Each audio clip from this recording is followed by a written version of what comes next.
MBBS in abroad. Apollo MedSkill 6 years of MBBS program will be completed in 35 lakhs only.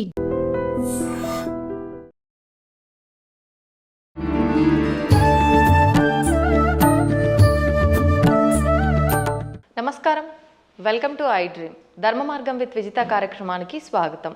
ప్రస్తుతం మనతో పాటు ఉన్నారు ఆధ్యాత్మిక గురువులు, ప్రణవ పీఠాధిపతులు, త్రిభాషా మహా సహస్ర అవధాని డాక్టర్ శ్రీ వద్దిపర్తి పద్మాకర్ గారు. ఇప్పుడు గురుగారితో మాట్లాడి మరిన్ని విషయాలు తెలుసుకుందాం. మనకున్న సందేహాలన్నింటినీ కూడా నివృత్తి చేసుకునే ప్రయత్నం చేద్దాం. నమస్కారం గురుగారు. గురుగారు, ఈ మధ్య కాలంలో ఎక్కువగా ఆడవాళ్ళు లలితా సహస్రనామ పారాయణం అనేది చేస్తూ ఉన్నారు. అంటే అది ఆలయంలో కూర్చొని చేసినా సరే, ఇళ్లలో అయినా సరే, ఒక నలుగురు అంతా ఒక దగ్గర కూర్చొని పారాయణం అనేది చేయడం ఎక్కువగా చూస్తూ ఉన్నాం. అయితే ముందు నుంచి లలితా సహస్రనామ పారాయణము ఇదంతా కూడా వైశిష్ట్యం ఉన్నప్పటికీ ఏదైనా ఒకరు మొదలు పెట్టారు అంటే దాని గురించి ఇంకెక్కువగా ఇప్పుడే కొత్తగా ఏదో ఉంది అనేటట్టుగా మాట్లాడుకుంటారు. అసలు ఏంటండి లలితా సహస్రనామ పారాయణం చేయవల్ల కలిగే ఫలితాలు ఏంటి? సృష్టౌ యా సర్గరూప జగదవన విధౌ పాలినీ యా చ రౌద్రీ సంహారే చాపి యస్యా జగదిదమఖిలం క్రీడనం యా పరాఖ్య పశ్యంతి మధ్యమాథో తదను భగవతీ వైఖరీ వర్ణరూప సాస్మద్వాచం ప్రసన్నా విధి హరిగిరిశారాధితాలంకరోతు. త్రిమూర్తుల చేత కూడా ఆరాధింపబడి అమ్మవారికి నమస్కారం చేసుకుందాం. నిజానికి అమ్మవారి ఉపాసన ఇవాళది ఎప్పటిదీ కాదు, ఎన్నో యుగములుగా వస్తూనే ఉన్నది. పార్వతీమాతని ఎంతో భక్తి శ్రద్ధలతో ఆరాధించినట్టుగా శ్రీరామచంద్రుడు పురాణాల్లో ఉంది. రామాయణంలో కూడా విశ్వామిత్రుడితోటి ప్రయాణం చేస్తున్న రామలక్ష్మణులు దారిలో కుమారస్వామి కథ, గంగావతరణ కథ, పార్వతీ పరమేశ్వరుల కథ ఇవన్నీ శ్రద్ధగా విన్నారా లేదా? అప్పుడు కూడా రామచంద్రుడు పార్వతీదేవిని ఎంతో భక్తితో మనస్సులో ఉపాసించిన వాడే. కాకపోతే ఈ కలియుగంలో ఉన్న మానవుల లక్ష్యం ఏంటంటే కొత్తగా ఒకళ్ళు పారాయణ చేస్తే అదే పారాయణ చేయటం వల్ల ఇదేదో కొత్తగా వచ్చింది అన్నట్టుగా దాన్ని ప్రచారం చేస్తున్నారు. కానీ దానికి ఈ సమస్తోప కార్యక్రమాలు కూడా, ఈ ఉపాసనా కార్యక్రమాలన్నీ కూడా ఎప్పుడూ యుగయుగాలుగా ఉన్నాయి. ఇప్పుడు నేను చదివిన శ్లోకం దేవీ భాగవతంలో ఆది మంత్ర శ్లోకం కాబట్టి దేవీ భాగవతం వేదవ్యాసుని చేత రచింపబడింది. దేవీ భాగవతం భాగవతం రెండూ కలిస్తేనే భాగవతం. అది పాండిత్యం ఉన్న వాళ్ళకి తెలుస్తుంది, సంస్కృతం మీద పట్టున్న వాళ్ళకి తెలుస్తుంది. ఇతరుల యొక్క వ్యాఖ్యానాలు చదువుకుని వాళ్ళ శ్లోకాల తాత్పర్యాలు తెలుసుకునే వాళ్ళకి మాత్రం తెలియదు అనుకోండి. అందులో ఈ లలితా సహస్రనామం యుగ యుగాల చరిత్ర కలిగినది. మహానుభావులు ఎంతోమంది ఉపాసించారు. అమ్మవారి గురించిన ఉపాసన మహాభారతంలో ఆదిపర్వంలో కనపడుతుంది, సభాపర్వంలో కనపడుతుంది, అరణ్యపర్వంలో కనపడుతుంది, ఇంకా విరాట పర్వంలో చెప్పేకర్లా.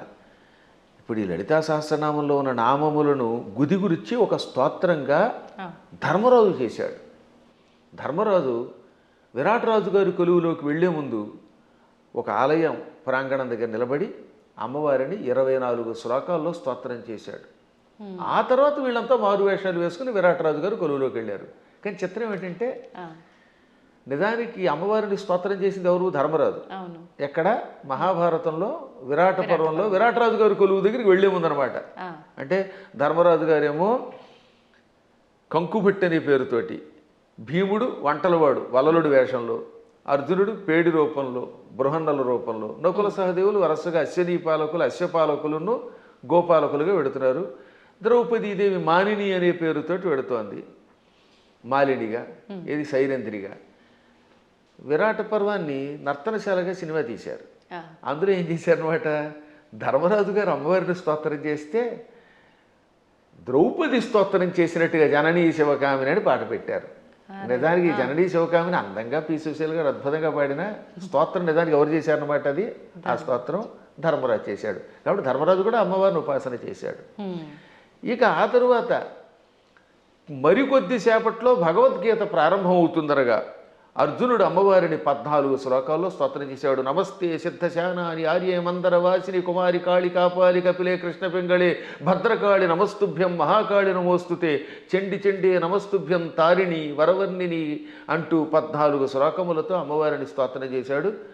ఆ స్తోత్రాల్లో ఉన్న నామాలన్నీ లలితా సహస్రనామంలోవే. వాటిని ఇంకొక రకంగా గుదిగుచ్చి ఈయన స్తోత్రం చేశాడు. కాబట్టి వీళ్ళు అమ్మవారిని ఉపాసించారు.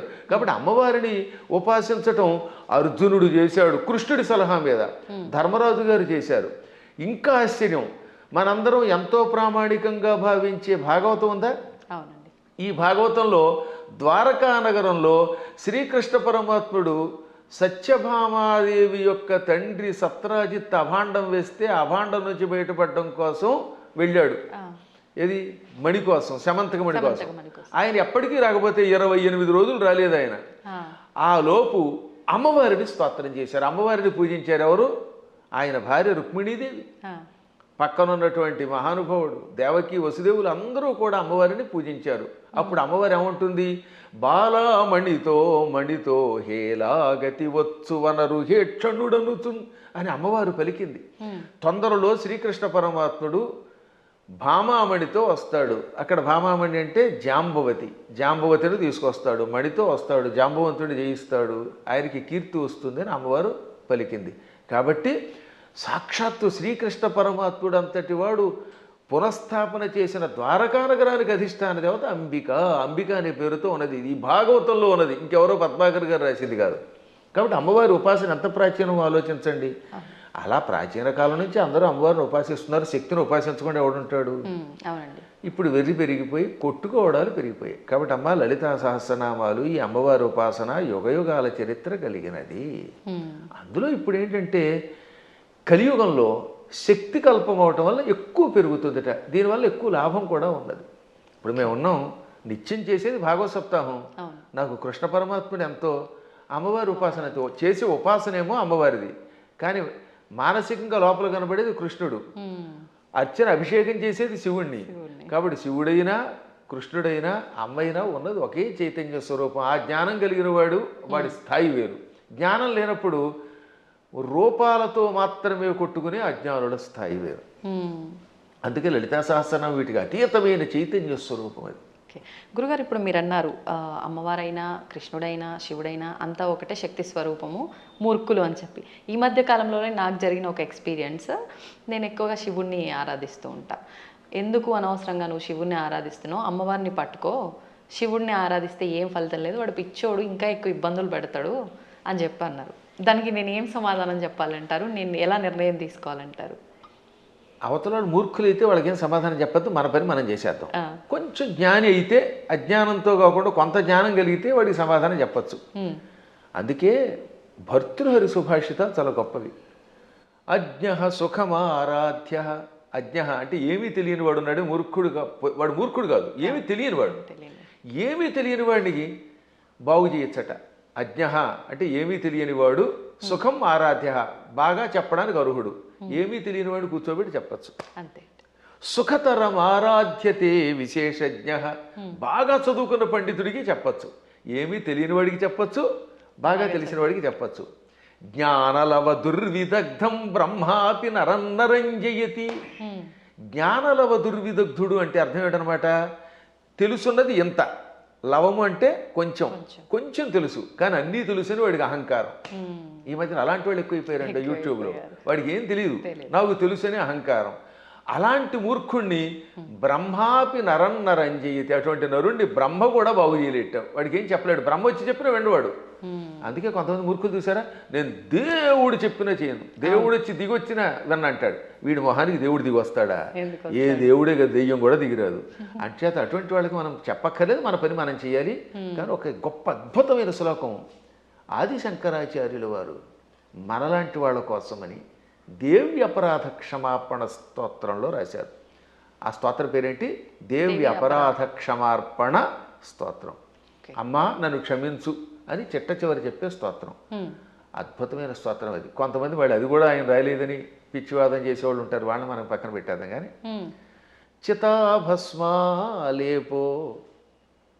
గరళమశనం దిక్పటధర జటాధారి కంఠే భుజగపతిహారీ పశుపతి కపాలీ భూతేశో భజతి జగదీశైక పదవీం భవాని త్వత్పాణిగ్రహణ పరిపాటీ ఫలమిదం.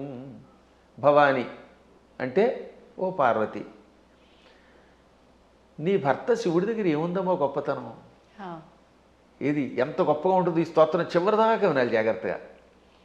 ఆయన చితాభస్మాలేప, ఎవడో శవాన్ని తీసుకెళ్ళి శ్మశానంలో కాల్చారు.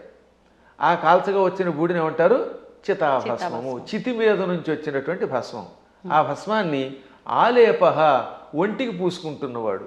మనం గంధం పూసుకుంటాం అంటే మా బొట్టి వాళ్ళం పూర్వం గంధం అరగ తీసుకుని పూసుకునేవాళ్ళం. మీ బొట్టి వాళ్ళు ఈ మధ్యన పెర్ఫ్యూమ్స్ వచ్చాయి కదా, కిష్కం కిష్కం అనేది ఏదో కొట్టుకుంటాడు, మళ్ళీ అందులోంచి గాలి వస్తుంది, అందులోంచి వచ్చేది గాలేగా పొగేగా అని మళ్ళీ అడ్వర్టైజ్మెంట్లు. సరే ఏది ఏమైనా మొత్తం మీద సుగంధ ద్రవ్యాలు పూసుకుంటారు. ఆయన మాత్రం ఒంటికి ఏం చేస్తాడు? కాష్టంలో బూడిద పూసుకుంటాడు. పోని ఆహారం ఇడ్లీలో చపాతీలో బూరిలో గారెలో దధ్వజనో తిండు, గరళ వశనం, విషమే ఆహారంగా స్వీకరించాడు. ఇంకా మంచి బట్టలు కట్టుకుంటున్నాడా? కనీసం పద్మాకర్ గారైనా అంతో ఎంతో మంచి లాల్చీ వేశారు. కానీ ఆయన దిక్కులే వస్త్రం. దిక్కు అంటే తూర్పు మొదలుకు అన్ని దిక్కులు. పటము అంటే వస్త్రం. దిక్పటధర అంటే దిక్కులను వస్త్రముగా ధరించేవాడు. అదే దిగంబరుడు అంటే. దిక్కు అంబరహ దిగంబరహ. అంబరం అంటే వస్త్రం. దిక్కులు వస్త్రంగా ధరించేటంటే అర్థం ఏమిటమ్మా? ఇప్పుడు ఉదాహరణకి ఈ గదే పద్మాకర్ గారికి బట్ట అంటే ఇంక వేరే వస్త్రం వేసుకోలేదు. అది దిక్కులు వస్త్రంగా ధరించేటంటే ఏ బట్టలు లేకుండా ఉన్నాడు. అక్కడికి అది అయిపోయింది. ఇక తర్వాత ఏమంటున్నాడైనా, జటాధారి, చక్కగా క్రాఫ్ దువ్వుకోడు, కర్లింగులు లేవు, కటింగులు లేవు, జడలు అట్ల కట్టేసి ఉంటాయి. ఆ అట్టలు కట్టిన జడల్ని ధరిస్తున్నాడు. మెడలో బంగారపు గొలుసు ఒక్కటి కూడా లేదు. భుజగపతిహారి, బుస్సుమని మీదకి వచ్చే కాటురాజు గారిని మెడలో వేసుకున్నాడు ఆయన. పావుని గొలుసుగా వేసుకున్నాడు. పశుపతి, ఇంకా ఆయన ఎవరికి అధిపతి? పశువులకు అధిపతి. చేతిలో చూస్తే ఏ కంచమో ఆకో పుచ్చుకుని వాళ్ళంతా బఫేని పెడుతున్నారుగా, ఆయన స్వామివారు ఏం చేస్తారట? కపాలం ధరిస్తాడు. భిక్షాపాత్రగా చేతిలో పుర్రిని ధరించాడు, బ్రహ్మ కపాలాన్ని. భూతేశ, భూతాలకు అధిపతి. ఇవన్నీ అవలక్షణాలు పైకి కనపడ్డం. కానీ ఇన్ని అవలక్షణాలున్నా జగదీశైక పదవీం భజతి అంటే సమస్త లోకాలకి ఈశ్వరుడు అవుతున్నాడు. జగదీశ్వరుడు అనగా సమస్త లోకాలకి అధిపతి, చక్రవర్తి. అన్ని లోకాలని పరిపాలించడానికి కావలసిన అర్హతలు వచ్చేసి ఆయనకి. లోకాలన్నిటినీ పరిపాలిస్తున్నాడు. కారణం ఏమిటో తెలుసా? భవాని త్వత్పాణిగ్రహణ పరిపాటి ఫలమిదం. నీ పాణిగ్రహణం చేశాడు, నీ చెయ్యి అందుకున్నాడు అంటే నిన్ను పెళ్లి చేసుకున్నాడు. అమ్మ ఆయనలో అన్ని అవలక్షణాలే, అయినా లోకాలను పరిపాలిస్తున్నాడు. కారణం నిన్ను పెళ్లి చేసుకోవడం. ఇదంతా నీ అనుగ్రహం. అంటే ఇందాకే ఒక ఆవిడ చెప్పిందనగా, ఏమని? అమ్మవారిని పూజిస్తే లాభం ఆయన దగ్గరే ఉంది అని. ఈ పై శ్లోకం యొక్క తాత్పర్యం ఇలా కనపడుతుంది.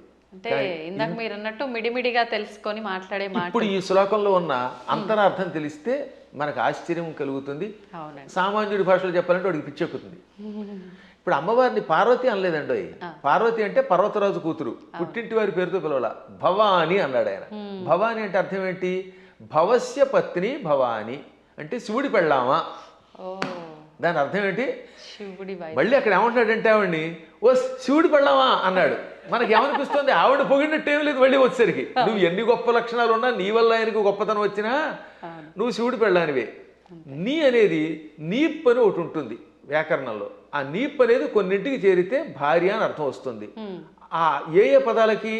భవ దానికి నీపు చేరితే భవాని, మృడ నీపు చేరితే మృడాని, రుద్ర నీపు చేరితే రుద్రాణి, శర్వ శర్వాణి.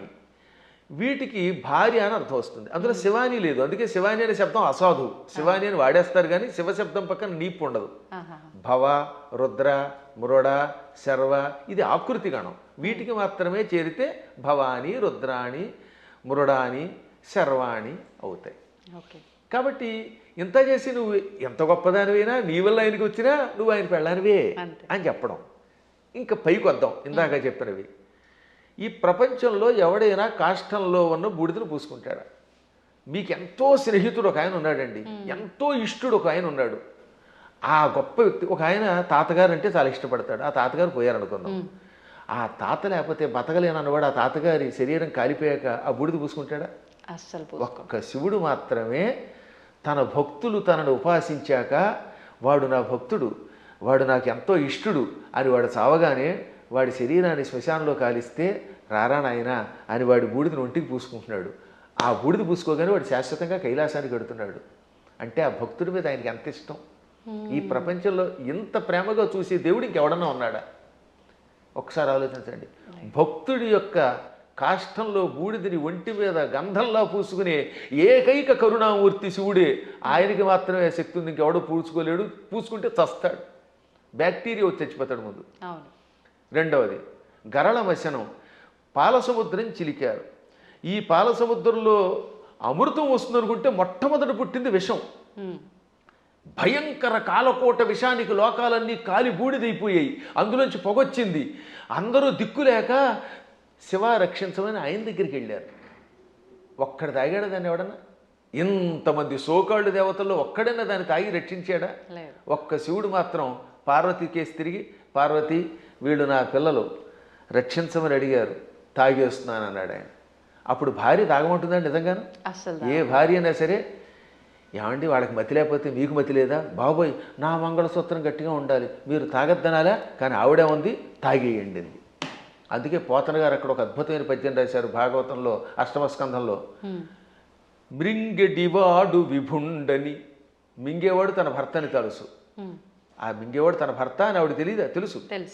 మృంగెడిదియు గరళమనియు. ఆయన మింగేది గరళం, విషం తప్ప అమృతం కూల్ డ్రింకు కాదని ఆవిడికి తెలుసు. అది తాగితే ఏం జరుగుతుందో కూడా తెలుసు. అది ఇంకోటి ఎవడో తాగితే చచ్చిపోతాడే తెలుసు. అయినా మేలని ప్రజకుల్ మృంగుమనే సర్వమంగళ మంగళ సూత్రంబునెంత మది నమ్మినదో. ఎంత అద్భుతమైన పద్యం. అయినా ఈ సృష్టి అంతా తన పిల్లలు, మా పిల్లలు బాగుండాలి, వాళ్ళ కోసం మేము ఏమైనా పర్వాలేదు అని త్రాగమన్నది. తాగమండవే కాదు, తన మంగళసూత్రాన్ని అంత నమ్మింది. శివుడు నా మెడలో మంగళసూత్రం కట్టాడు, కట్టాక ఆయనకి ఏం అవ్వదు. నా మెడలో ఆయన కట్టిన మంగళసూత్రం ఉండగా ఈ విషయం కూడా ఆయన ఏమీ చేయదనే నమ్మకంతో తాగమన్నదట. అది వాళ్ళ దంపత్య యొక్క బంధం. ఆ దంపతులు ఇద్దరిలో ఎవరు గొప్ప ఎవరు తక్కువ అంటే అది అజ్ఞానం. ఈవిడ వల్ల ఆయన, ఆయన వల్ల ఈవిడ. ఇంతకీ ఎందుకు చెప్తున్నానంటే నేను, అంతటి కాలకోట విషమును టక్కన చేతిలోకి తీసుకుని ఇంత నేరేడు పండు ముద్దగా మార్చి మింగాడు ఆయన. మింగడం కూడా కంఠంలో ఎక్కడ పెట్టుకున్నాడు? సరిగ్గా ఈ కంఠం దగ్గర పెట్టాడు. లోపల లోకాలు ఉన్నాయట, బయట లోకాలు ఉన్నాయి. విషం బయట ఉంటే బయట ఉన్న లోకాలని బూడిద చేస్తుంది. కడుపులోకి వెడితే కడుపులో ఉన్న లోకాలు బూడిదైపోతాయి. ఇక లోకములు లేని ఏకైక స్థానం ఆయన కంఠాన్ని మాత్రమే అట్టే పెట్టాడు. కంఠంలో లోకాలు లేవు, అందుకని గొంతుకులో పెట్టాడు. ఇక్కడుంటే ఎవరికీ ప్రమాదం లేదు కనుక. ఇప్పుడు మీకు ఒక కాఫీ ఇస్తాం, తాగండి. తాగి నాలుక మీద కానీ కడుపులోకి కానీ పంపకుండా గొంతుకులో అట్టే పెట్టగలరా? అస్సలు సాధ్యం. గుట్టక వేస్తే టక్కన కిందకి దిగిపోవాల్సిందే, లేదా అతి కష్టమే నోట్లో పెట్టాలి. అది కూడా ఎంతసేపు పెట్టగలం? బయటనే ఉమ్మాలి, అవునా? అటువంటిది అంత కాలకోట విషయాన్ని ఇక్కడ బంధించే శక్తి ఏ దేవతకు ఉంది?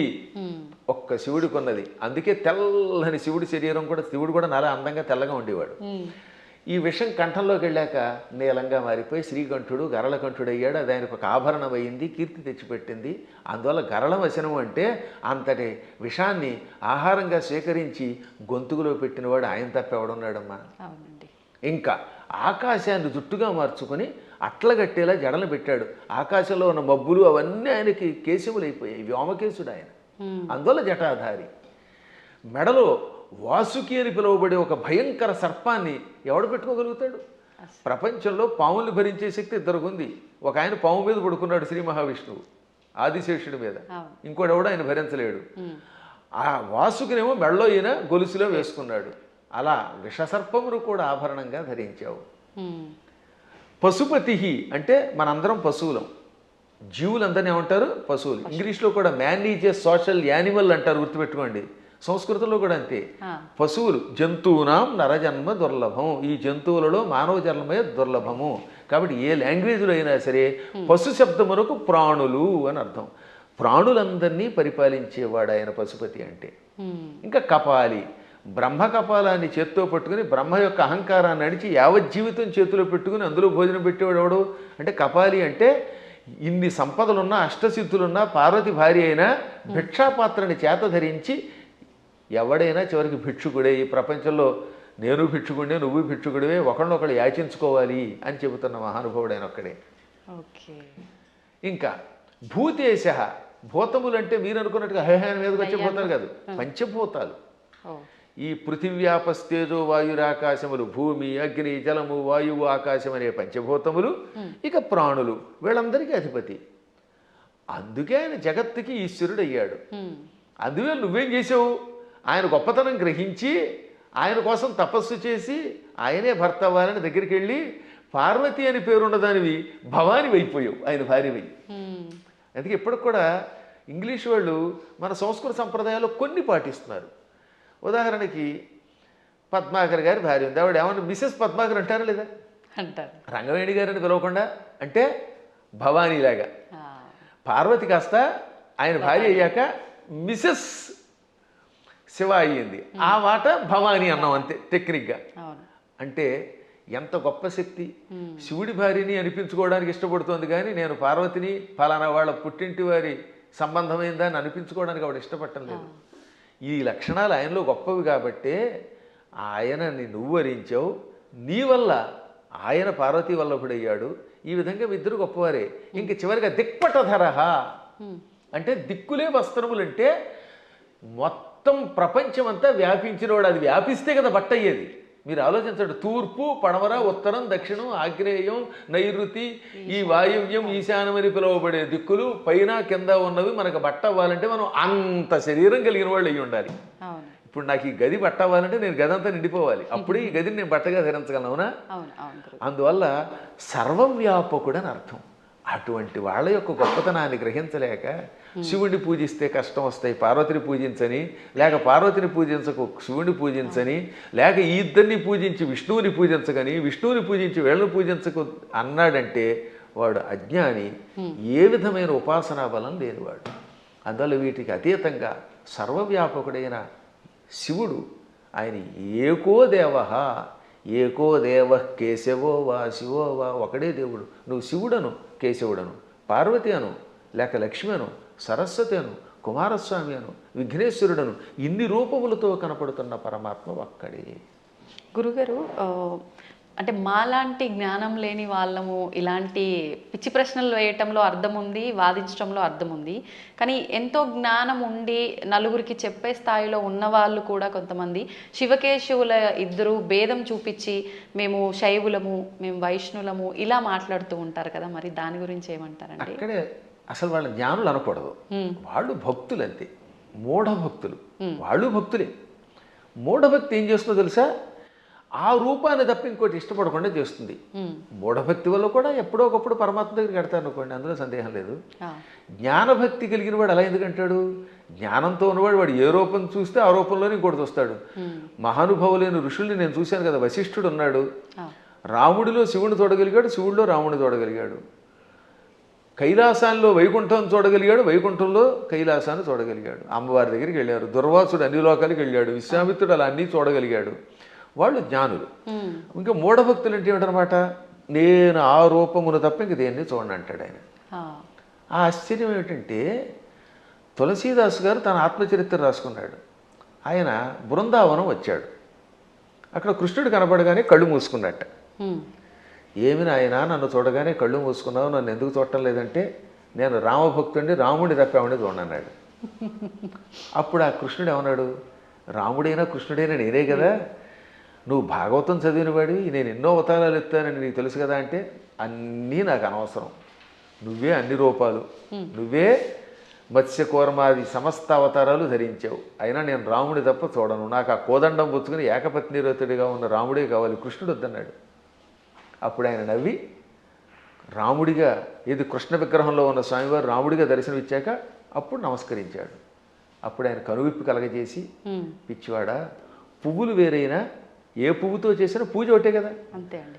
ఎదురుగుండా నువ్వు ఒక విగ్రహం పెట్టుకున్నావు, ఒక్కోసారి గన్నేరు పువ్వులు, ఒక్కోసారి మందార పుష్పాలు, మరోసారి ఏమో సంపంగులు ఇలా దొరుకుతాయి.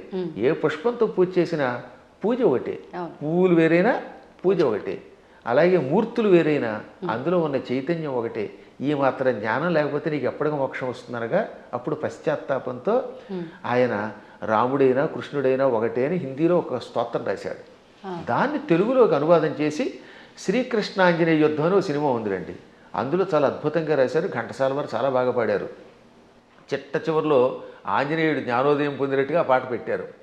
పూలు వేరైనా పూజ ఒకటని నేటికి తెలిసెను ఓ దేవా, రాముడవైనా కృష్ణుడవైనా ఆదిదేవుడవు నీవేనయ్యా, రాముడవైనా కృష్ణుడవైనా ఆదిదేవుడవు నీవేనయ్యా, హరే రామ హరే కృష్ణ హరే రామ హరే కృష్ణ హరే రామ హరే కృష్ణ. అందుకని మన వాళ్ళు హరే రామ హరే కృష్ణ అన్నారు. పరమాత్మ ఒకటే. కానీ మూఢత్వం ఉన్నంత వరకు, పూర్వజన్మ యోగం ఒకటి ఉన్నంత వరకు చచ్చిన ఈ సత్యాన్ని వాడు అంగీకరించలేదు. కర్మ.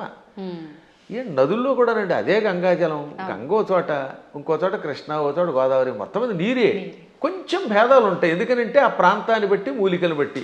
గంగ గంగే, ఇంకో దక్షిణ గంగ గంగే. కానీ వీటిలో ఎన్ని కొలుస్తున్నాయి? మనం కూడా అలాగే మూర్తులలో ఉన్నప్పుడు ఆ భేదాలను బట్టి ఒక్కొక్క రూపంలో ఒక్కొక్క పని చేస్తాడు. కానీ చిట్ట చివరికి వచ్చేసరికి అన్నీ ఒకటే. కృష్ణుడు చెప్పాడా లేదా? చిట్ట చివరికి నేనే అన్నాడు ఆయన. భగవద్గీతలో విభూతి యోగంలో ఎవరెవరిలో ఏ విభూతి ఉందో అది నేనని చెప్పాడు ఆయన. యద్యద్విభూతివత్సర్వం తత్తదూర్జితమేవవా. ఎవరెవరిలో ఏ శక్తులున్నాయో నావే అని చెప్పడానికి వరుసగా చెప్పుకొచ్చాడు అనమాట. మృగాణాంచ మృగేంద్రోహం, జంతువులలో సింహాన్ని నేను, మృగాలలో సింహాన్ని నేను. వైనతేయశ్చ పక్షిణాం, పక్షులలో గరుత్మంతుణ్ణి నేను. ప్రహ్లాదశ్చాపి దైత్యానాం, రాక్షసులలో ప్రహ్లాదుణ్ణి నేను. అలా కవులలో ఉసినసుణ్ణి అంటే శుక్రాచార్యుణ్ణి నేను. బుద్ధిమంతులలో బృహస్పతిని నేను. చివరికి బృహస్పతి శుక్రుడు కూడా ఆయనే. అలాగే శంకరశ్చాపి రుద్రాణం, ఏకాదశి రుద్రుల్లో శంకరుణ్ణి నేను. అర్థమైందా? చివరికి శివుడు కూడా నేనే. ఆ విధంగా సమస్తం నేనే. కాబట్టి ఆయన కానిదంటూ ఏమీ లేదు. గురుగారు, భగవంతుడు ఇప్పుడు ఇన్ని రూపాల్లో ఉన్నాడు. శివుడైనా విష్ణువైనా భేదమే లేదు. కానీ విష్ణుమూర్తి అవతారాలలోనే, కొన్ని అవతారాలలో, దశావతారాలలో రాముడు కృష్ణుడు కూడా ఆయన అవతారమే. కానీ వాళ్ళు దేవుళ్ళు కాదు, మానవులు. వాళ్ళు దేవుళ్ళు అనకూడదు, ధర్మానికి ప్రతిరూపాలుగా మనం భావించాలి అని అంటూ ఉంటారు. దాన్ని ఎలా తీసుకోవచ్చు అంటారు? ఇది ఒక పెద్ద సమస్య అని చెప్పాను కదా. ఈ పెద్ద ఎవడికి వాడు మేధావి అయిపోవడం వల్ల వచ్చిన పని. భగవంతుడు శ్రీ మహావిష్ణువు 22 అవతారాలు ఎత్తాడు. ఎన్ని? 22. ఈ 22లో 21 అవతారాలు అంశ అవతారాలు అంటారు. ఒక్క అవతారం పరిపూర్ణ అవతారం. సనక సనందనాదులు, వృషభావతారము, కపిలావతారము, పరశురామావతారము, వేదవ్యాసావతారము, ఇవన్నీ అంశ అవతారాలు. వాటిలో ఈ మత్స్యావతారం, కూర్మావతారం, వరాహావతారం, నరసింహావతారం, రామావతారం, ఇది పరశురామావతారం, ఇవన్నీ కూడా. ఒక్క కృష్ణుడు మాత్రం సంపూర్ణ అవతారం. కాబట్టి అందరూ అనుకున్నట్టుగా 10 కాదు అవతారాలు.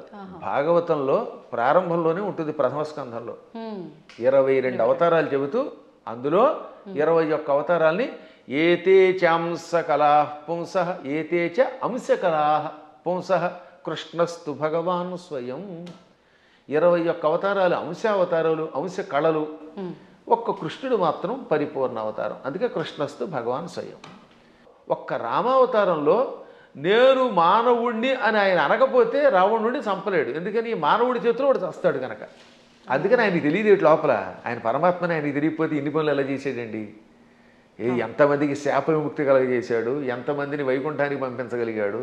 కానీ పైకి చెప్పకూడదు. అందువల్ల పరమాత్మ నటించాలి లోపల. అందుకని మర్యాద పురుషోత్తముడుగా ఆత్మానం మానుషం మన్యే రామం దశరథాత్మజం. దేవతలంతా చిట్ట చివర వచ్చి ఏది రావణవధ అయిపోయాక నువ్వు విష్ణువు అంటే మీరు ఏదో విష్ణువు అంటున్నారు, అదిని పొగుడుతున్నారు, నాకు తెలియట్లేదు. నేను మాత్రమే అనుకుంటున్నాను, నన్ను నేను మానవుడు అనుకుంటున్నాను. ఆత్మానం అంటే నన్ను మానుషం మన్యే, మనిషిగా భావిస్తున్నాను. మన్యే అంటే భావిస్తున్నాను, అనుకుంటున్నాను. పైగా ఎవరట? రామం దశరథాత్మజం, దశరథుడు కొడుకేని రాముడు అనుకుంటున్నాను. మీరు ఎవరో అంటున్నారంటే అప్పుడు శివుడు వచ్చామన్నాడు. అక్కడ భలే చెప్తాడండి వాల్మీకి. షడర్థ నయన శ్రీమాన్ అన్నారు శివుణ్ణి. ఏమన్నారు? షడర్థ నయన. అసలు ఇటువంటి పదాలు వాల్మీకి తప్ప ఎవరు రాయలేరు, కవులు కాబట్టి బాగా రాస్తారు. నయన అంటే కళ్ళు కలిగినవాడు. షట్ అంటే అన్ని 6, అందులో అర్ధ అంటే అంత సగం. షడర్ధనైన అంటే 6లో సగం 3 కళ్ళు కలిగిన వట్ట త్రినేత్రుడ. ఎంత త్రినేత్రుడు అనడానికి ఎంత చమత్కారం చేయాలి, బలి పెడతాడు కదా. అదే కవుల యొక్క చమత్కారం.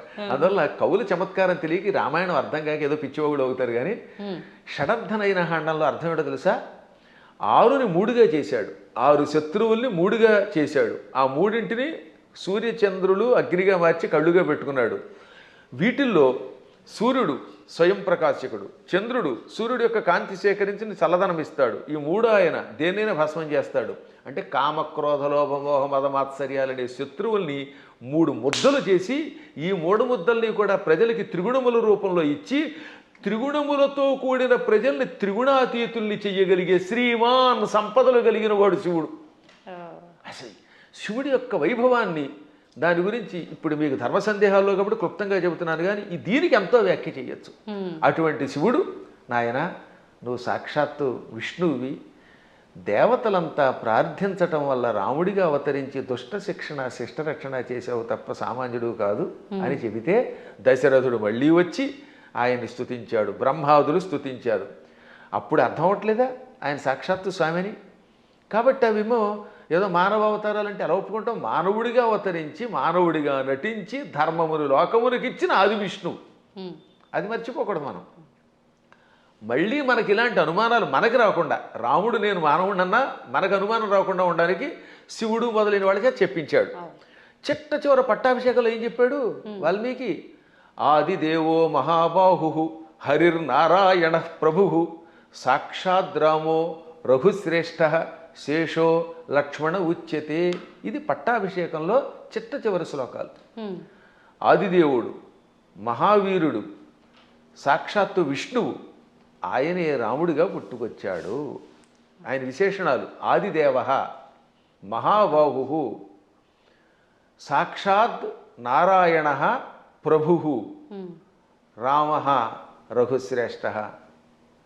ఎన్ని విశేషణాలతో మళ్ళీ ఆ శ్లోకాలు 1-2 సార్లు వినాలి. ఆదిదేవో మహాబాహురు హరిరి నారాయణ ప్రభు సాక్షాత్ రామ రఘుశ్రేష్ఠ. ఆదిదేవుడు, మహాబాహుడు అంటే పరాక్రమవంతుడు, హరి నారాయణుడు, సమస్త లోకాలకి ప్రభువు, ఆయనే సాక్షాత్తు రాముడు. శేష లక్ష్మణ ఉచ్యతే, ఆదిశేషుడే లక్ష్మణుడు అని పిలువబడ్డాడు. కాబట్టి ఇంకెక్కడ స్పష్టమైపోయిందా? అయినా సరే రాముడు కాదు ఉట్టి మనిషి అంటాడు అనుకోండి, అది వాడి కర్మ. గడ్డి పరకలు తినేవాళ్ళు అలాంటి మాటలు మాట్లాడతారు, అజ్ఞానంతో మాట్లాడేవాళ్ళు అలా మాట్లాడతారు. కానీ మనకి తెలుసు, అందుకే రామనామాన్ని ఇప్పటికి కూడా మనం స్మరించి గుడి కట్టి పూజిస్తున్నాం. అందువల్ల ఆయన ఏం చేశాడు, ఎలా చేశాడో తెలుసుకోవాలి, రాముడిలాగా నడుచుకోవడానికి ప్రయత్నించాలి. ఇంకా కృష్ణుడు చెప్పడమే ప్రారంభంలోనే విశ్వరూపంతో పుట్టుకొచ్చాడు. అసలు పుట్టడమే విశ్వరూపం. ఆ తర్వాత వెళ్ళి చిన్నపిల్లవాడు ఎన్నో లీలలు, అణువణువునా లీలలే. ఎన్ని చూపించాడో లీలలు లెక్కలేదు. ఒకసారి ఏమో మామూలుగా నేను చిన్నపిల్లాడిని అంటాడు, నాకు పెద్దవాళ్ళు మీరు దండం పెట్టడం ఏమిటంటాడు అని వెంటనే గోవర్ధన పర్వతం ఎత్తుతాడు. ఇది అక్రూరుడు వచ్చాడులేండి.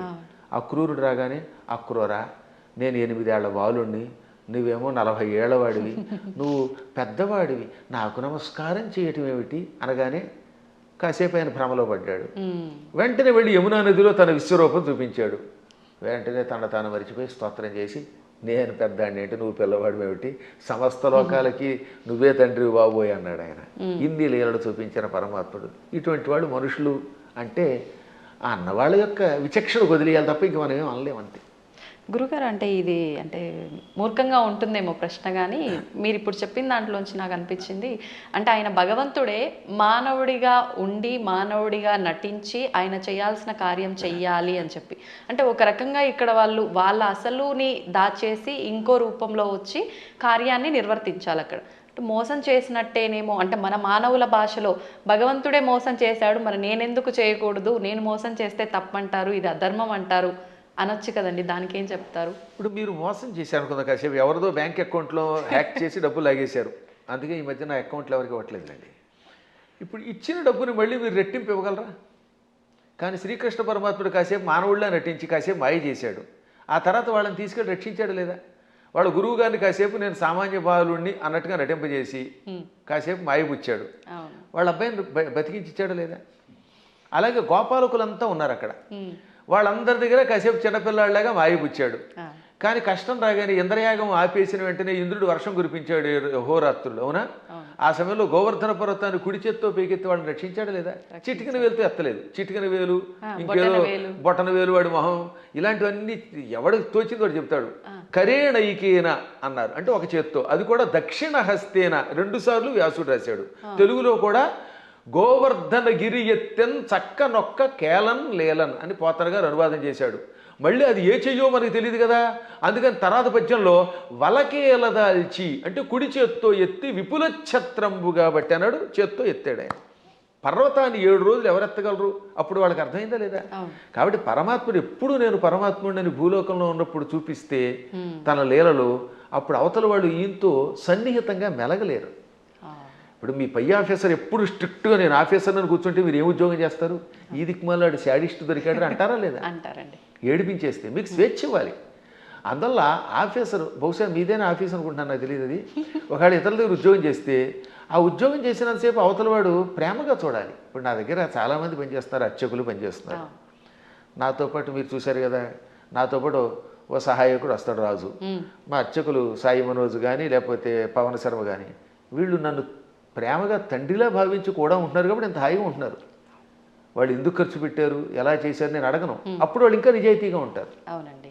ఇంట్లో వంటకి మాకు చిన్నప్పుడు ఒక ఆయన ఉండేవాడు, ఒక హౌస్లో ఉండేవాళ్ళండి.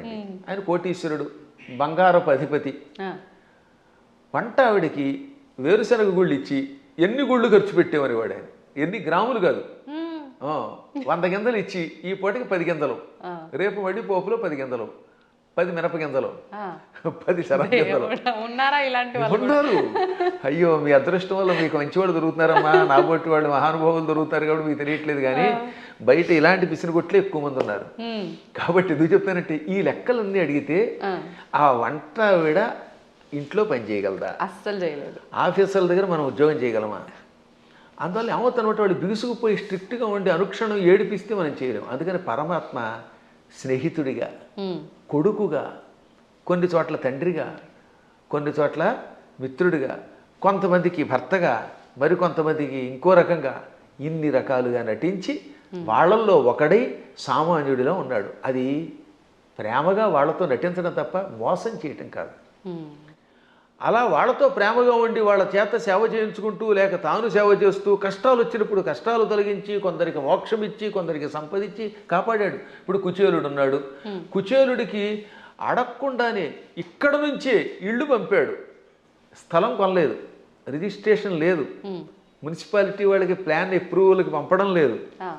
కుచేలుడి దగ్గర గుప్పుడు అడుగులు తినగానే అక్కడ ఆయన ఇంట్లో, కుచేలుడి యొక్క నగరాన్ని ఇప్పుడు పోరుబందర్ అంటారు, గాంధీ గారి కుటుంబానికి దగ్గరలోనే ఉంటుంది అది, ఆ ఆలయం ఎప్పటికి కూడా, అది కుచేలుడి ఇల్లు.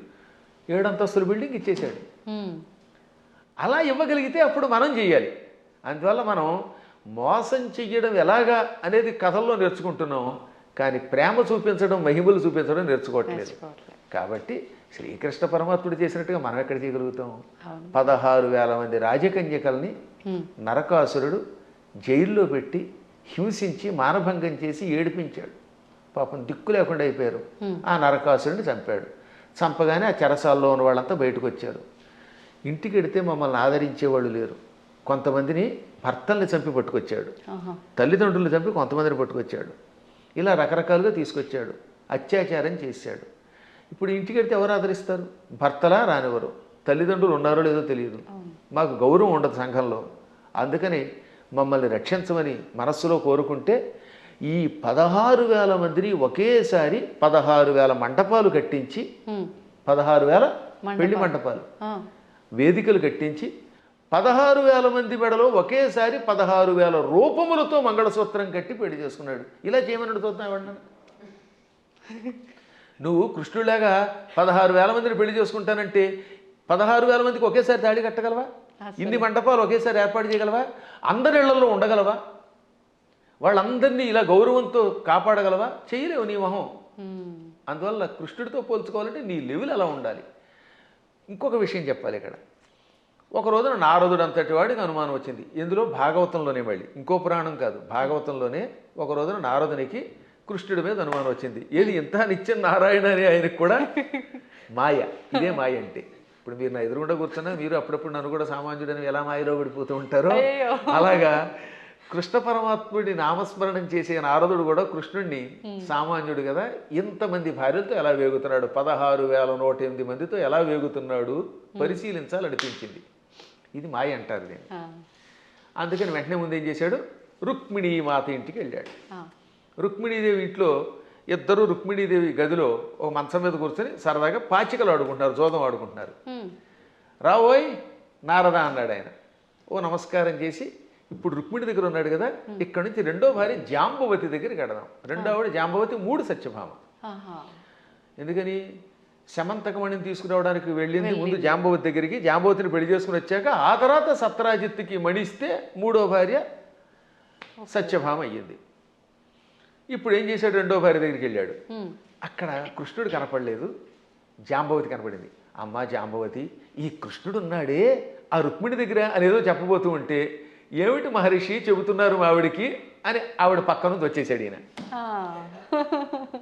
మా ఆయన ఇప్పటిదాకా నా పక్కనే ఉన్నాడు, నాకు జడేస్తున్నాడు, నువ్వేదో రుక్మిణి అంటున్నావు ఏమిటంది. అబ్బాయి లేదమ్మా, రుక్మిణి దగ్గరికి వెళ్లకుండా నీ దగ్గరికి వచ్చాడని చెప్పబోతున్నానని మాట మార్చి ఇక్కడి నుంచి సత్యభామ దగ్గరికి వెళ్ళాడు.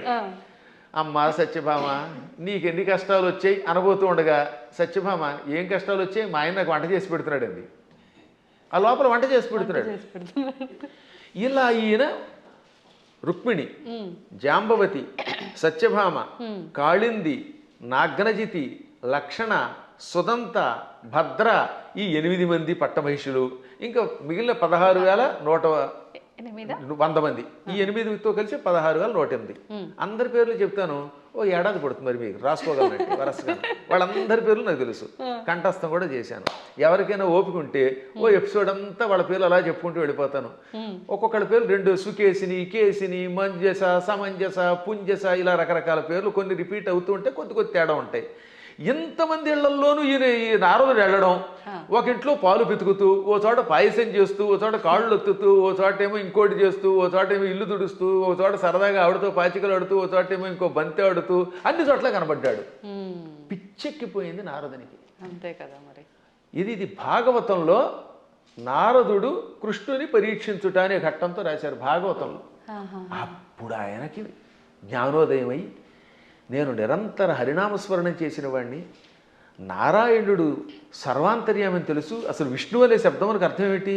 వ్యాపకశీలత్వాత్ విష్ణు, అంతటా వ్యాపించి నిండి ఉన్నవాడు గనక విష్ణు అని పేరు.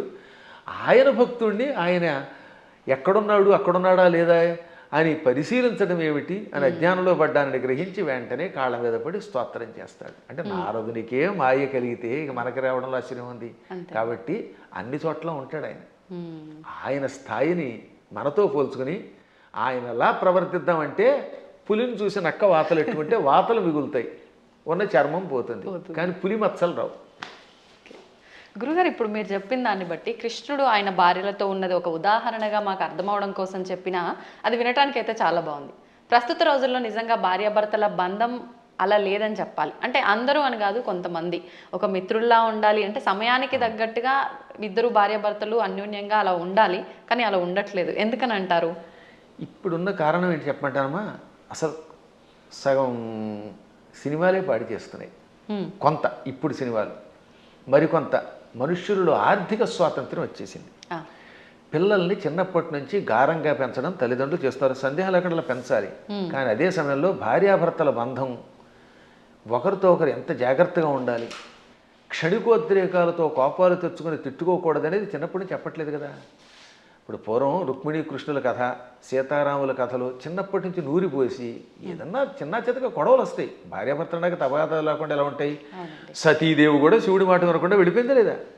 ఒక్కసారి సతీదేవి శివుడు వద్దంటున్నా వినిపించుకోకుండా పుట్టింటికి చూడడానికి యజ్ఞానికి వెళ్ళింది, శరీరం విడిచిపెట్టింది. భర్తకు దూరం అయితే చివరికి మిగిలేది అదే. డబ్బు సంపాదించవచ్చు, నువ్వు ఇంకేదైనా పలుకుబడుతూ ఉండొచ్చు, కానీ భార్యాభర్తలు ఇద్దరు ఐకమత్యంతో ఉండడం వల్ల వచ్చే ఆనందం వేరనే కథలు చెప్పేవారు పూర్వం. మా చిన్నప్పుడు ఇలాంటి కథలే చెప్పేవారు. అందువల్లే పూర్వం ఒకసారి పెళ్లి చేసుకుంటే యావత్ జీవితం వాళ్లే దంపతులు. ఇప్పుడు 16 రోజుల పండుగ గడిస్తే గొప్ప. తొలినాడు ఏదో హడావిడి, మలినాడు మడావిడి అన్నట్టుగా అయిపోతుంది. 16 రోజుల తర్వాత మళ్ళీ ఇద్దరు విడిపోతున్నారట. కొట్టుకోవడాలు, తిట్టుకోవడాలు, ఇవన్నీ కొంత తల్లిదండ్రుల యొక్క పెంపకం లోపం, కాల ప్రభావం, మీడియా ప్రభావం అన్నీ ఉన్నాయి, ఒకదాని మీద ఒకటి పడుతున్నాయి. కానీ దైవానుగ్రహం వల్ల మళ్ళీ పూర్వపు లక్షణం వస్తుందని నాకు నమ్మకం. అందువల్ల నా ఉద్దేశంలో చిన్నప్పటి నుంచి పిల్లలకి చక్కని కథలు చెప్పాలి. వస్తాయి తగాదాలు అయినా, కానీ అయినా కలిసి ఉండండి. ఎప్పుడైనా భార్య కోపం వచ్చినప్పుడు భర్త తగ్గాలట, భర్త కోపం వచ్చినప్పుడు భార్య తగ్గాలి. ఈవిడేమో తోసుంటా అంది, ఈవిడ తోసుంటా అన్నాడు, ఇంకేముంది రెచ్చిపోతే కొట్టుకుపోతారు. ఇంకా విడాక్ విడాక్ విడాక్ అయిపోయింది. దీనివల్ల ఏమిటి సాధిస్తున్నారు చివరికి? ఒక్క ఇంట్లో సుఖంగా ఉంటున్నారా? ఇవాళ కలియుగంలో గుండెకాయ లబ్ డబ్ అని కొట్టుకోవడం మానేసింది. పూర్వం గుండెకాయ లబ్ డబ్ అని కొట్టుకునేది, ఇప్పటికీ చేయేస్తే లబ్ డబ్ అని అంటుంది. కానీ లబ్బు పోయి డబ్బు డబ్బు డబ్బు అని కొట్టుకుంటుంది. అదొక జబ్బు కింద పట్టుకుంది. దాంతో కుటుంబాలు విచ్ఛిన్నమైపోతున్నాయి. అయినా మా అదృష్టం ఏంటంటే మేము పిల్లలకి చిన్నప్పుడు చేసిన సంస్కారం వల్ల మా పిల్లలు అలాగే చక్కగా కలిసి ఉంటున్నారు, మా అన్నదమ్ముల పిల్లలు కలిసి ఉంటున్నారు. అందువల్ల వీటిని మళ్ళీ ఆదర్శంగా తీసుకోవాలి. ఈ మధ్యన మా పురాణాలు విన్నాక చాలామంది మార్పు చెందుతున్నారు. క్షణికోద్రేకంతో విడిపోతే ఉంది. తల్లిదండ్రుల ప్రేమ పిల్లలకు ఉండదు. ఈ పిల్లలు మళ్ళీ పిశాచాల్లా తయారైపోతారు. వీళ్ళు కొట్టుకుంటారు, హత్యలు చేస్తున్నారు, చస్తారు, బాంబులు వేసుకుంటారు. చివరికి ఏం సుఖం? ఒకసారి ఆలోచించండి. అందువల్ల ఐకమత్యంలో భార్యాభర్తలు ఇద్దరూ ఒక అవగాహనకి రావడంలో ఎన్నో లాభాలు ఉన్నాయి. అసలు 3 ముళ్ళు అందుకే పెట్టారు. 3 ముళ్ళు ఏమిటి అనుకుంటారు? ధర్మేచ. ఒక ముడి ఎందుకు వేస్తున్నాడంటే ఈ రోజు నుంచి మన ఇద్దరం కలిసి ధర్మమును ఆచరిద్దాం. ధర్మం కోసం ఒక ముడేట. అంటే ఈ రోజు నుంచి భార్య భర్త ఇద్దరు కలిసి ధర్మమును ఆచరించెదరుగాక. అర్థేచ. ధనం విషయంలో కూడా మీకు మీరే మాకు మేమే అని కొట్టుకోకుండా నువ్వు సంపాదించు నేను సంపాదిస్తాం, ఇద్దరు డబ్బులు అక్కడ పెడదాం, ఇద్దరం కలిసి అవగాహనకు వచ్చి ఖర్చు పెట్టుకుందాం. ఈరోజు నువ్వు గొలుసు చేయించుకో, వచ్చే నెలలో నేను ఉంగరం చేయించుకుంటాను. ఆ తర్వాత ఇద్దరం కలిసి కొంత లోను పెట్టుకుని ఎలోనుగా బతకకుండా లోను పెట్టుకుని ఇల్లు కట్టుకుందాం, లోన్ తీర్చుకుందాం, ఇలా అనుకోవాలి. అలాగే ఏ విషయంలో అయినా ధనాన్ని విషయంలో భార్యాభర్తలు ఒకరికి తెలియకుండా ఒకళ్ళు ఖర్చు పెట్టకూడదు. అత్యావశ్యక స్థితిని ఉంటుంది అప్పుడు తప్ప. అందువల్ల అర్థము విషయంలో 2వ ముడి ఇవ్వాలి. ఇక 3వది కామేచ. కోరికలు కూడా ఇద్దరు కలిసి తీర్చుకోవాలి. ఆవిడికి దెబ్బకఠ దొంగల ముఠా సినిమా ఇష్టం, ఈయన గారికి ఏమో నాలాగే జయసింహ ఇష్టం. నేను జయసింహే చూస్తాను, కాదు నేనేమో ఇవే చూస్తాను అనకుండా ఓ రోజు జయసింహ, ఓ రోజు దెబ్బకఠ దొంగల ముఠా చూడండి. అలా ఇద్దరు కలిసి ఒకళ్ళు జానపదం ఇష్టం, ఒకళ్ళకి ఏదో గూఢచారి సినిమాలు ఇష్టం, ఒక్కొక్కళ్ళకి అవి ఇవి కాకుండా ఊడు పిల్లలు కొట్టుకునే సినిమాలు ఇష్టం. అలా ఇష్టాలు ఇద్దరు దాన్ని ఏమంటారు పంచుకోవాలి. ఇంకా 2వది భార్యామణికి రోజు మైసూరు బజ్జీ ఇష్టం, ఈ భర్త గారి కర్మ వాడికి ఎప్పుడు ఫ్రైడ్ రైస్ ఇష్టం. అప్పుడు ఇద్దరు కొట్టుకోకుండా 2 చేసుకుని 2 తెలిసగా తినమనండి, ఏం చేస్తాం? అలా కోరికలు కూడా కలిసి తీర్చుకోవాలి. అందుకని ధర్మేచ అర్థేచ కామేచ నాతి చరామి అన్నాడు. నాతి చరితవ్యం అని పురోహితులు వారు మంత్రం చెబుతారు. అతి చరితవ్యం అంటే దాటి వెళ్ళుట, చెప్పకుండా చేయుట. నా అతి చరితవ్యం అంటే దాటి వెళ్ళను. ధర్మ అర్థ కామములలో నీ మాటే వింటాను, నిన్ను దాటి వెళ్ళను అని మంత్రం పురోహితులు వారు చెప్పమరగానే, బ్రహ్మగారు చెప్పమరగానే ఈయన నాతిచరామి అంటాడు. నా అతిచరామి. అతిచరామి అంటే నిన్ను దాటి వెడతాను, నీకు చెప్పకుండా చేస్తాను. నా అతిచరామి కలిస్తే సవర్ణ దీర్ఘసంధి. నా అతి అది నైతత్పురుషం సమాసంలో, అది నాతి అవుతుంది. నాతి చరామి అంటే నిన్ను దాటి వెళ్ళను, నీకు చెప్పకుండా చేయనని ప్రతిజ్ఞ చేస్తున్నాడు మొగుడు. భర్త గారు భార్యామణికి 3 ముళ్ళు వేసి ఏమంటున్నాడు? ధర్మ అర్థకామములలో నిన్ను దాటి వెళ్ళను, నీకు చెప్పకుండా చేయనని ప్రతిజ్ఞ చేశాడు. ఆవిడ ఆనందపడిపోయి ఆహనా భర్త ఎంట అనుకుంటోంది. ఇంకా ఆ మాట మీద ఆయన నిలబడాలి, ఈవిడ నిలబడాలి. అప్పుడు ఎంత బాగుంటుందండి. పెద్దవాళ్ళు ఇంట్లో ఉండకుండా తరివేస్తే ఏమిటి లాభం? తల్లిదండ్రుల్ని పూజించడం, అత్తమామల్ని పూజించడం వల్ల పెద్దవాళ్ళు ఒక అండ. వాళ్ళు అలాగే ఉండాలి. మూర్ఖత్వంతో కోడల మీద పెత్తనం చేయకూడదు. ఈ రోజులో పెత్తనం ఎవడు ఒప్పుకుంటాడు? మీరు ₹1,00,00,000 జీతం ఇచ్చినా సరే ఒక్కరోజు ఏదన్నా అంటే వాళ్ళకి మండిపోతుంది. నేను చూశాను కదా, మన దగ్గర పనిచేసే అసిస్టెంట్లకి ఇచ్చినంతకాలమే ఆనందం. ఎప్పుడన్నా ఎరా ఈ పూట ఎందుకు అగరత్ వెలిగించలేదంటే నేను ఎందుకు వెలిగించాలని అంటాడు వాడు. ఎవరి మాట ఎవరు వింటలేదమ్మా. మేము చూస్తున్నా, నాకంటే మీకు బాగా తెలుస్తుంది.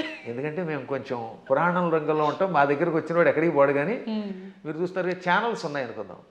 ఛానల్స్లో పైవాడు ఏదనంటే మర్నాడే ఉద్యోగం మానేడు ఇంకో ఛానల్. ఇది కాదు అది, అది కాదు ఇది. బోల్డ్ స్టూడియోలు, బోల్డ్ యూట్యూబ్లు, బోల్డ్ యూట్యూబ్లు ఎవడో వినవు. అలాంటి చోట కొంచెం జాగ్రత్తగా అవగాహనతో ఉండాలి. అప్పుడు కుటుంబాలు నిలబడతాయి, పిల్లలు బాగుపడతారు. మన పిల్లల కోసమైనా బాగుపడద్దా? గురుగారు, ఇప్పుడు మీరు ఇందాకే అన్నారు, నేను మళ్ళీ ఆ ప్రశ్నే అడుగుతున్నాను. అంటే పెంపకం కరెక్ట్గా లేదు అని అంటే, మిగతా మతాలలో కనుక తీసుకుంటే చిన్నప్పటి నుంచే వాళ్ళ గ్రంథాలని, ఆ గ్రంథంలో ఉన్న జ్ఞానాన్ని వాళ్ళకు చదువు తర్వాతో చదువుకి ముందర ఒక గంట అదే ఒక క్లాస్ లాగా పెట్టి అలాంటివి చేపించే విధానం చూస్తున్నాం. మన దగ్గరకు వచ్చేసరికి ఈ మధ్య కాలంలో ఎక్కువగా ఇలాంటి పెద్దవాళ్ళు చెప్తుంటే వింటున్నారు. అది ఎంతవరకు వింటున్నారు, ఎవరు వింటున్నారు అంటే పెద్దవాళ్ళే వింటున్నారు. గంట అరగంట చెప్పడం కదా, వాళ్ళు క్రూరత్వం నేర్పిస్తారు చిన్నప్పటి నుంచి. అది తప్ప ఇంకోటి లేదు. కొన్ని మతాలు ఉన్నాయి, వాడి మతం పొద్దు నుంచి సాయంత్రం దాకా నూరిపోయటం, తేడా వస్తే ఇతర మతస్థుల్ని చంపడానికి ప్రయత్నిస్తారు. అంత మూఢత్వంతో బోధించవలసిన అవసరం కలియుగంలో మనకు కూడా వచ్చింది. ఇప్పుడు మనం బోధించట్లేదు. పిల్లలు బొట్టు పెట్టుకోకపోతే ఒప్పుకుంటున్నాం మనం. పిల్లలు గొడ్డలిప్పు తిరుగుతామంటే తిరుగు అంటున్నాం మనం. స్వేచ్ఛ కాదనట్లేదు, ఎవరి బట్టలు వాళ్ళవే. కానీ కొంతైనా మనల్ని రక్షించుకునేలా చేసుకోవాలి. ఇప్పుడు ఎవరి స్వేచ్ఛను ఎవరు కాదంటారు? ఎవరి ఇష్టమైన బట్టలు వాళ్ళే కట్టుకుంటాం. నాకు కాషాయమే ఇష్టం, నేను ఒక రకమైన సన్యాసి జీవితం గడుపుతున్నాను, కుటీచక జీవితం అని చెప్పి నేను ఇలా చేస్తాను, మీరు అలా చేయండి కాదని అంటారు. కానీ కొంత జాగ్రత్త వహించాలి. అందుకని చిన్నప్పటి నుంచి పిల్లలు ఏం చేయాలంటే, మనం మన పిల్లల మీద ఎంత ప్రేమ ఉన్నా బొట్టు పెట్టుకోకపోతే, విభూతి పెట్టకపోతే, లేదా నీ సంప్రదాయంలో ఊర్ధ్వపుండ్రం పెట్టకపోతే ఆ పూట అన్నం పెట్టకు. కఠోరంగా ఉండాలి వాళ్ళలాగే, ఇతరులాగే. అలా అన్నం పెట్టే ముందు బొట్టు ఉంటేనే అన్నం పెట్టామనుకోండి, వాడు చిన్నప్పటి నుంచి బొట్టు పెడతారు. కానీ మనం అబ్బబ్బా సర్వమత సమానత్వం అంటే ఎక్కడ సర్వమత సమానత్వం? వాడు ప్యాంట్ లిపి కాల్చి చంపేశారు మొన్న పెహల్గాంలో. అంత క్రూరత్వంగా ఉంటున్నారు వాళ్ళు. కాబట్టి చిన్నప్పటి నుంచి మనం కూడా నేర్పవలసిందే. ప్రతిదినము భారత భాగవత కథలు, శివాజీ మహారాజు లాంటి వాళ్ళ కథలు చెప్పవలసిందే. ప్రతిదినము ఏదో ఒక స్తోత్రం ఎంతోసేపు చదవవలసిందే. అది చదివితేనే వాడు స్కూల్కి వెళ్ళాలి, అది చదివితేనే వాడికి అన్నం పెట్టాలి, అది చదివితేనే వాడికి ఏదైనా చేయాలి. అది చదవనంత వరకు వాడికి టీవీ కూడా పెట్టకూడదు. ఇలా మనం 10 ఏళ్ళు అలవాటు చేసామనుకోండి చిన్నప్పుడు, ఇంకా తర్వాత వాడు అలవాటు అయిపోతాడు. మా చిన్నప్పుడు మా నాన్నగారు పురాణములు చెబుతూ ఉంటే, ఆయన మంచి కంఠంతో చక్కగా స్పష్టంగా చెబుతూ ఉంటే విని మేము ఇంకా అక్కడ దాని మీద ఆసక్తి పొందామా లేదా? అందువల్ల తల్లిదండ్రులు పిల్లలకి అది నేర్పాలి. ఇప్పుడు ఈ మతమును, మన మతమును మన పిల్లలకి నేర్పడం అనేది ఉందే, అది ఇంకో దానికో కాదు, కనీసం బ్రతకడానికి అవసరం అయిపోయింది. నువ్వు బతకాలంటే నేర్చుకోవాల్సిందే. లేదా ఆ మతం మారు, లేదా చంపేస్తాడు. భవిష్యత్తులో ఒకటే, నీ మతమును అనుసరించి నువ్వు గట్టిగా నిలబడకపోతే వాళ్ళ మతంలోకైనా వెళ్ళాలి, లేదా వాళ్ళ చేతిలో చావాలి. రెండే మిగిలాయి. చావలేం, ఆ మతంలోకి మారలేము, మధ్యలో బతకడానికి లేదు. కాబట్టి హిందువులారా, ఎవరేమనుకున్నా సూటిగా స్పష్టంగా మీకు చెబుతున్నాను, హిందువుల ఐకమత్యంతో ఉండడం ఇప్పుడు వాళ్ళ బ్రతుకు కోసం అవసరం. మీరు మీ పిల్లలకి చిన్నప్పటి నుంచి మన ధర్మాన్ని నూరిపోయండి, మన గురువుల దగ్గరికి తీసుకెళ్ళండి, ఆలయాలకు తీసుకెళ్ళండి. శని ఆదివారాలు వచ్చాయంటే వెళ్ళి తెరవలసిందే గుడికి. మీ పిల్లలకి బొట్టు పెట్టుకోకపోతే, రామ అనకపోతే, కృష్ణ అనకపోతే, శివ అనకపోతే అన్నం పెట్టకండి. అలా నేర్పకపోతే భవిష్యత్తులో మీకు ఏ విధమైన దిక్కు ఉండదు, మిమ్మల్ని రక్షించేవాడు లేడు. బాగుపడతారా? నా మాట వినండి, లేదా పొండి కర్మపుణ్యం పాలై అని ఎంత గట్టిగానో చెబుతున్నానమ్మా. ఇటువంటివి చాలా అవసరం. ఇవాళ మీ బొట్టు వాళ్ళు ఇంకా ఈ ధర్మాన్ని ప్రోత్సహిస్తున్నారు కనుక. గురుగారు, ఇప్పుడు మీరు చెప్పారు బొట్టు పెట్టుకోమని మీ పిల్లలకు నేర్పండి అని. ఇప్పుడు మా జనరేషన్ వాళ్ళని తీసుకుంటే మీరు చెప్పేవి వింటే మాకు కొన్ని అర్థమవుతాయి, కొన్ని అంతవరకే మాత్రమే తెలుసు, మాకు ఆ జ్ఞానం మాత్రమే, దానికి ముందర వెనక ఇంకేముందనే తెలియదు. ఇప్పుడు అన్నారు బొట్టు పెట్టుకోవాలమ్మా, అది మన ధర్మం అని చెప్పి, నేను వెళ్ళి ఇప్పుడు అదే సేమ్ నా పిల్లలకి చెప్పాను అనుకోండి, అవును బొట్టు పెట్టుకోవడం మన హిందూ ధర్మంలో ఉంది, అసలు ఎందుకు పెట్టుకోవాలి, దాని వెనకాల రీజన్ ఏంటి అడిగితే మా బోటి వల్ల అసలు మేము చెప్పలేకపోతున్నాము. ముందు ఒకటి చెప్పండి వాళ్ళకి. ఇప్పుడు ఆ పెహల్గాంలో ఎందుకు కాల్ చేశారు? వాళ్ళ మతంలో లేరని, అంతేనా? దానికి ఏమన్నా రీజన్ ఉందా? ఇప్పుడు నువ్వు బొట్టు పెట్టుకుంటూ ఇలా ఐకమత్యంతో 10 మంది కలిసి ఉండకపోతే రేపు పొద్దున్న నువ్వు మా వాడివి కాదని చంపేస్తారు. కాబట్టి ఒకటి ముందు మన ధర్మం బతకడానికి అవసరం చెప్పండి. రెండోది ఈ కనుబొమ్మల మధ్యలో బొట్టు పెట్టుకుంటే ఒకటి అందం. ఇప్పుడు మీరు ఆ కాస్త బొట్టు తీసేసి ఉంటే మీ మొహం చూడలేం, అదో రకంగా కనపడతారు, పిశాచపు మొహంలో ఉంటుంది. బొట్టు పెట్టుకుంటే సౌందర్యం. తర్వాత ఈ కనుబొమ్మల మధ్యలో జ్ఞాపక శక్తి పెంచడానికి చాలా ఉపయోగపడుతుంది. రోజు నిత్యం ఈ చూపుడు వేలుతోటి బొట్టు పెట్టుకోగా ఒత్తిడికి జ్ఞాపక శక్తి పెరుగు, చురుకుతనం పెరుగుతుంది. కొంతకాలం అబ్జర్వ్ చేయండి మీరే. ఇప్పుడంటే కెమికల్స్ వచ్చాయి, స్టిక్కర్స్ వచ్చాయి, కానీ పూర్వం కుంకుమ అంటే కుంకుమ పెట్టుకుంటే దానివల్ల ఆడవాళ్ళలో ఒక రకమైన జ్ఞాపక శక్తి, ఇంట్లో ఏ మూల ఏ వస్తువు పెట్టినామో వాళ్ళకి గుర్తున్నట్టుగా ఎవరికి ఉండదు. పోపుల డబ్బాలో ఫలానా దాంట్లో కందిపప్పు ఉంది, దాంట్లో పెసరపప్పు ఉంది, ఆవాలు ఉన్నాయని ఎలా గుర్తుపెట్టుకున్నారమ్మా వాళ్ళు అవధానులు. మేము పద్యాలు గుర్తుపెట్టుకున్నట్టుగా అది బొట్టు వల్లే వస్తుంది. జుట్టు చక్కగా కొబ్బరి నూనె రాసుకుని దువ్వుకుంటూ ఉంటే జుట్టు ఊడిపోకుండా ఉంటుంది. ఇప్పుడు కొబ్బరి నూనె ఎందుకు రాసుకోవాలంటున్నారు? అందుకని కొబ్బరి లేదు, రబ్బరి లేదు, శుభ్రంగా నున్నగా అయిపోతుంది. దానికోసం బోడి ఖర్చు పెడుతున్నారు. అవునా? కాబట్టి పేలు పట్టకుండా ఆరోగ్యంగా ఉండదు, తలనొప్పి తగ్గుతుంది. ఇప్పుడు మీకు తలనొప్పులు ఎక్కువ ఎందుకు వస్తున్నాయంటే కేవలం నూనె రాసుకోకపోవటం, వారానికి ఒకసారి కుంకుడుకాయలతో తలంటుకుపోవడం వల్ల హెడ్ఏకులు వచ్చి దానికోసం మందులు వాడి, ఈ మందుల వల్ల ఇంకో రోగం వచ్చి మోకాలు నొప్పి వచ్చి మోచేయి నొప్పి వచ్చి గట్టిగా నడవలేరు, కూర్చోలేరు. అందుకని లిఫ్ట్లు పెట్టవలసి వస్తుంది. మేము పైకి కిందకి 4 అంతస్తులు రోజుకి 8 సార్లు దిగుతున్నాను. నేను ఇంతవరకు లిఫ్ట్ ఎక్కలేదు తెలుసా? ఇప్పుడు మీరు పైకి వచ్చిన ఈ భవనంలో నేను ఇంతవరకు లిఫ్ట్ ఎక్కలేదు ఒక్కనాడు కూడా. నేను ఒకడికి లిఫ్ట్ ఇవ్వాలి కానీ నాకు ఒకటి లిఫ్ట్ ఇవ్వడం ఏమిటి యంత్రం? అందువల్ల నేను నడిచి వస్తున్నాను.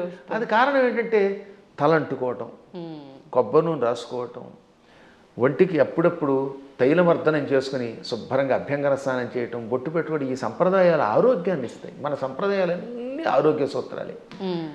మన తలలో ఉన్నటువంటి బ్యాక్టీరియాని చంపి ఆ చేదు, కుంకుడు చేదు బట్టతలు రాకుండా కాపాడుతుంది. రెగ్యులర్గా కుంకుడుకాయతో వారానికి 2 సార్లు 1 సారి స్నానం చేయండి, జుట్టు వస్తుంది. షాంపూలు పెట్టండి, వెంటనే ముందు తెల్లని రంగు క్యాంప్ వేస్తుంది షాంపూ వల్ల, అందుకే తెల్లబడిపోతాయి. ఆ తర్వాత ఈ తెలుపు బాగు చేయడానికి మళ్ళీ రంగు వేయాలి. ఆ రంగు వేసేసరికి మొత్తం జుట్టు ఊడిపోయి చుట్టూతో 4 వెంట్రుకలు దానికి రంగు వేయటం, లేదా మళ్ళీ విగ్గులు పెట్టుకోవడం, ఎన్ని గొడవలు వస్తున్నాయి. కాబట్టి మన సంప్రదాయంలో అన్ని ఆరోగ్యానికి పనికొచ్చేవి. అయినా కొన్ని విషయాల్లో ఇంకెందుకని అడగకూడదండి. నేను ఎందుకు పుట్టానంటే ఏం చెబుతావు? మనం పుట్టామా లేదా? ఆ పుట్టడానికి మన కారణం మన చేతిలో లేదు. అది మన కర్మ ఏది ఉందో మనకు తెలియదు. కాబట్టి నువ్వు ఎందుకు పుట్టావు, నువ్వు ఎందుకు అన్నం తింటావు? అన్నం తిన్నంతకాలం, నువ్వు పుట్టినంతకాలం, నువ్వు ఆ పరిగెడుతున్నంతకాలం నువ్వు ఒట్టెట్టుకోవాల్సిందే. కొన్నింటికి ఇంక లేదని లాగి కొట్టించుకోవటమే. దెబ్బ కనపడుతుందా? దేవుడు ఎక్కడున్నాడో చూపించమని అడిగట్టు వెనకటికి. లింగ పురాణంలో ఒక నాస్తికుడు వచ్చి దేవుడు లేడు, ఉంటే చూపించన్నట్ట. వెంటనే గురువుగారు లాగ్ గోపేదోడు కొట్టాడు. బాబోయ్ అన్నాడు. ఏం బాబోయ్ ఎందుకు అన్నావంటే బాధ అన్నాడు. ఏది బాధ చూపించన్నాడు. లాగ్ గోపేద కొడితే బాధ కలిగింది అన్నాడు. బాధ ఏది చూపించంటే బాధ ఎలా చూపిస్తామండి, లోపల ఉంటుందన్నట్ట. అలాగే దేవుడు కూడా అంతటా ఉన్నాడురా.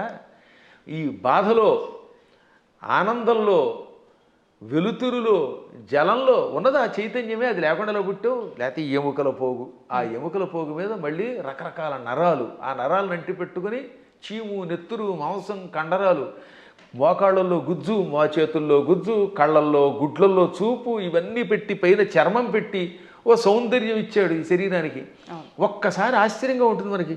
దీని కింద ఎన్ని నాడులు, మనం తిన్న అన్నం గిలకొట్టబడి జీర్ణమై రక్తంగా మారుతుందా, ఆ రక్తం వీటన్నిటికుండా ప్రవహిస్తున్నదా.